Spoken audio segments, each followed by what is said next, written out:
Region 4 has recently been opened for early access. However, this does not mean that the game is fully released, which means your progress will reset when the game is actually fully released in its development. So today I'm going to teach you guys, for those who are new to Region 4, how to play this game, how to navigate through the game, as well as, you know, all the other stuff. First off, if you don't like playing with people, you can go ahead and go to servers and create a custom server. Creating a custom server won't affect your progress, so you can actually just go ahead and play alone. The first thing people have asked is how do you actually customize your character? So if you actually go to character, you can see that there is a preset. There's also the avatar set right here. So as you can see right here, you can actually go ahead and customize your character however you like. There's also an option to hide the accessories if you don't like the accessories, as well as hiding the gear that you're holding as well, mainly your gadgets and stuff. You can also save it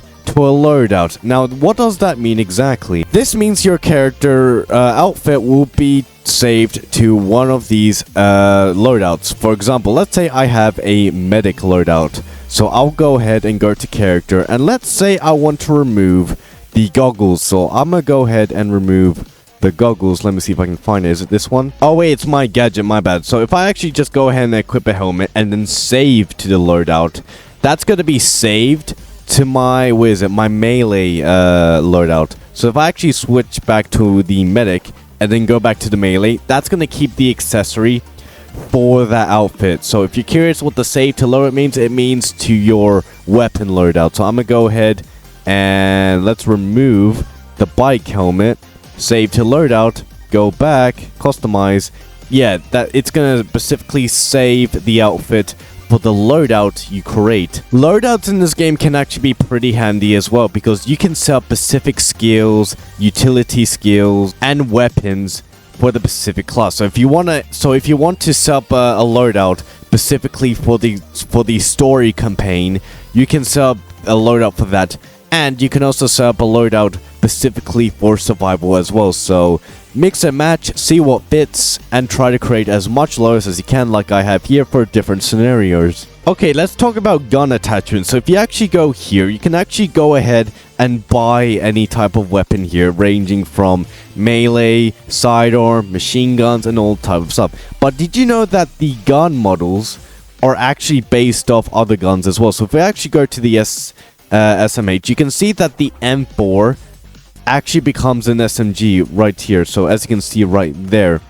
So there are different kinds of gun modes. You can change them anytime you like. So if I buy the M4, for example, go ahead and customize it, you can actually see that I can actually change what gun I want it to be. So for example, this is just the M4 at the moment. If I go ahead and change, let's say, to this one, let's go ahead and purchase that, attach it.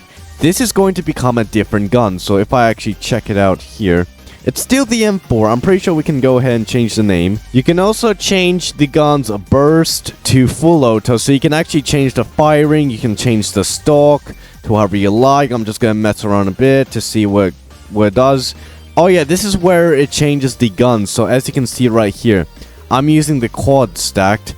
But if you change it, for example, to this one, which changes how the gun works, we can actually equip that. This is going to change the gun's name. So now, this is a BC50. So the magazine that you change for the gun will change what it becomes. So if I go ahead and get the Mark's rifle, this is going to become a, give me a second, this is going to become a MK11. So the magazine that you put in the gun changes what your gun type is. So do take note of that. Do customize your gun, because customizing your gun, adding different attachments will actually improve the stats of your weapon. So it is very, very important to customize your weapon, because customizing your weapon does indeed improve your stats in this game. The more you customize, the more attachments you add for different scenarios, the better it is for the game. Armor can actually be pretty useful in the game. However, medium and heavy can actually slow you down.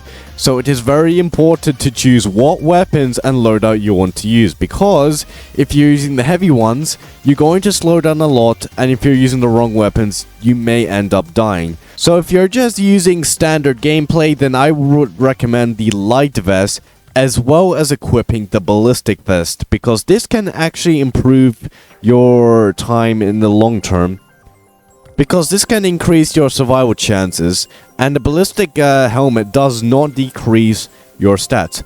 However, if you're having issues against the special zombies, the gas mask can actually help you out a lot, as it gives you poison immunity. In terms of gadgets, again, depends on the situation. I would recommend either the impact grenade, the dynamite against those big old bosses, or, you know, the grenade stick.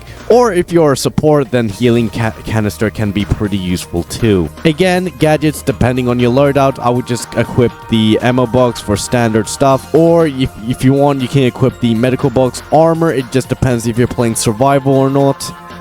And then you got the mounted turret and the portable sentry. Again, like I said, depending on your loadout and as well as what mode you play, it is very important you use your loadout section to see what skills you want to use. I'm not going to give any recommendations what skill to use, because again, it all depends on your loadout, and it is up to you to decide what works and what doesn't for what you want to use. Modifiers can actually be used to increase your difficulty and earn even more rewards. However, some cannot give you rewards. So if you see a tag says whimsical, that means you will not earn any reward. So make sure, if you want to equip some modifiers, equip the ones that do not have any whimsical, or whatever they're called, because these will actually make the game a lot more difficult, but you earn more rewards as well. If you're new to the game, I would highly recommend going normal, but if you've been playing this game for a long time now and know your stuff, then you should definitely go ahead and try the most difficult difficulties, because this will allow you to earn even more rewards. Make sure to read the tips, because unlike other games, these tips are actually useful. When starting off the round, I would not recommend using the pistol just yet, but I would recommend using your melee. You can use your melee in any survival maps, so you don't have to worry which weapon to use. Just equip the best melee you got, and you can go ahead and go up against the zombies. So yeah, try not to use your pistol, because using a melee will help you out nicely in the early waves. And of course, as usual, try to explore the map, because there are weapon crates that you can unlock, basically like Call of Duty. Throughout the map, you can actually find loot to escape, like the tire. You'll need that for the truck, but there may be different objectives as well. If you ever need ammo, you can actually find stockpiles in some of the maps. Not all maps offer a stockpile, but if you ever need one, you can actually find one here in the farm map. However, do take note again, not all maps offer a ammo stock, so please be careful and conserve your ammo. In story mode, you're fully allowed to equip your personal weapons and use them however you like. In Act 0, you can freely equip your weapons. However, in Act 1 or Act 2, if you think Prologue is Act 1, it basically forces you to find your weapons in a weapon crate. So as you can see, when we load in, I have my weapons right here, and I can use it freely with all my customized attachments. So unlike survival, where you need to unlock the weapon crate to get your weapons at a rare chance, story mode allows you to get your weapons freely with the attachments, so that's pretty cool. That is all the tips that I have to offer. Again, Region 4 is a team-based game, so make sure that you work together to complete the story or survival objectives and survive together. Work together, and also remember, it isn't just about teamwork, it also depends on your weapons, your skills, and utilities to survive and work together. So that's all the tips I got for today. So thank you guys for watching, and I wish you luck playing Region 4. Bye bye for now.